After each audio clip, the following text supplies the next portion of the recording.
be doing a recap of WWDC, plus I will be sharing my thoughts of what I think about the stuff that has just been released. WWDC is a conference which is software oriented, where new OS features are released. Apple invites developers, hey, these are our new features on which we were working upon. So you can come start developing for the upcoming features. If you have a developer account, then you can get the beta version of all the new releases that had just been released. At WWDC 21, we got some major announcements that were iOS 15, iPadOS 15, macOS. Let's start with iOS 15 and watchOS 8. Firstly, FaceTime will be getting some new major updates. There is a new feature called SharePlay. With SharePlay, we can watch TV shows and movies together with our friends, and we can even share our screen with SharePlay. It's an entirely new feature and experience with family and friends, no matter what the distance is. With SharePlay, we can watch together and listen together. FaceTime now also has a portrait mode which helps to blur the background. Now in iOS 15, we have different mic modes, which are standard, voice isolation and wide spectrum. Now in the time of online era, when almost everything from school to meetings happen on meeting apps like Zoom, Microsoft Teams and etc. Apple made FaceTime to enter this market.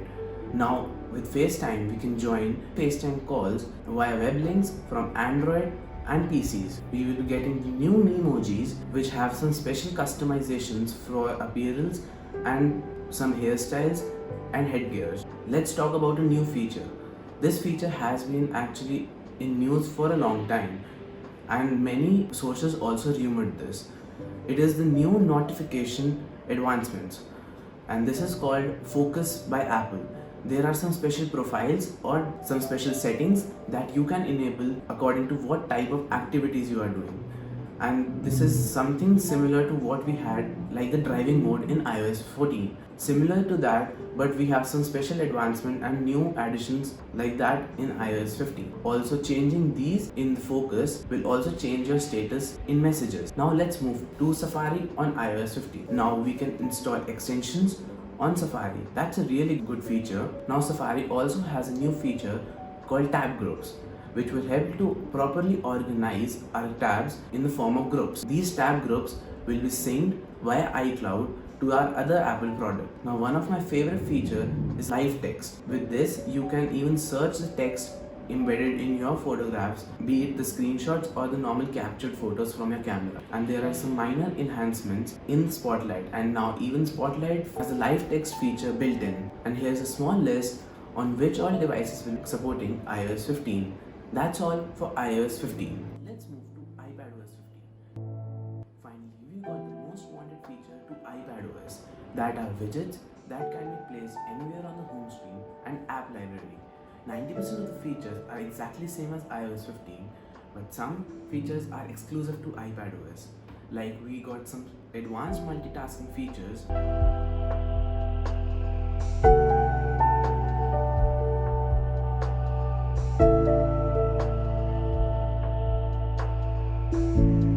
We got a new noting feature called Quick Note that can be accessed via swiping the Apple Pencil from the side of the screen.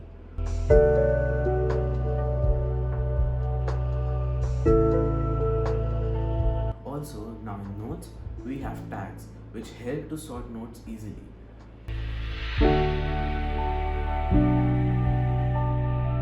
The most exciting feature is that we can use MacBook's trackpad and keyboard to control both iPad and Mac simultaneously. Isn't that awesome? This feature is called Universal Control, but I think this will bring the sales of the Magic Keyboard a bit down, as people would enjoy the experience of a better hardware that we get on a Mac.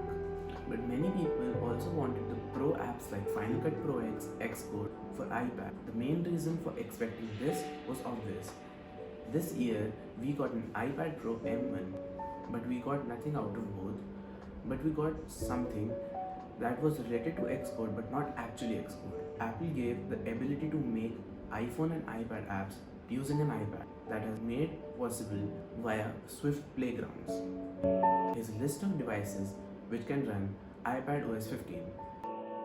And that's all for iPadOS 15. Now let's move to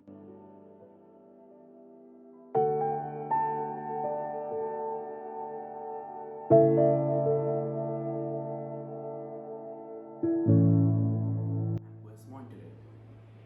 Most of the features that we saw in iOS and iPadOS 14 are also present in macOS Monterey, like Quick Note, Live Text, and many more. But this year we are getting Shortcuts app to macOS. This will help to do automations easily.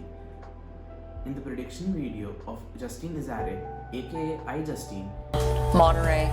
I like Monterey. guess the name of new macOS, that is macOS Monterey. Now, quick notes can be made on macOS and iPad, but can be only viewed on an iPhone. AirPlay is now on macOS. We can AirPlay content from an iPads or iPhones to our Macs, similarly that of Apple TV. We are also getting enhancements on privacy on Mail app and browser. In this, we can hide IP address and even our mail IDs. We will get a cover mail ID that we will design on our own, but from that you will receive the mails which will be redirected, but the person won't know the real mail ID of you, and it can be really helpful while submitting forms on an unknown website. And this is called Private Relay by Apple. There's a list of devices which can run macOS Monterey, and that's all for macOS Monterey. Now let's move to watchOS 8. This year in watchOS 8, it's a bit focused on your photos and memories. Now we can send photos from our list via iMessages and mail. Apple also announced a beautiful looking watch face which is made out of our portrait photos, and it looks awesome. Now the Apple Watch supports scribble similar to iPad and also typing via voice. Now in Breathe we have a very soothing and cool looking animation, and also now Breathe app is renamed Mindfulness. Now in sleep tracking our respiratory rate will also be measured. We have new features like always on display, new contacts app. No more searching for someone's email address or phone. Now you can quickly browse or add or edit contacts right on your watch. We have some new audio controls, Storm Watch.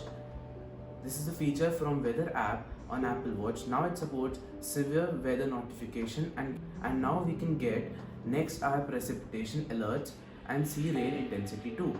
Now we can set and see multiple timers on our watch. And here is a list of Apple Watch which can run watchOS 8.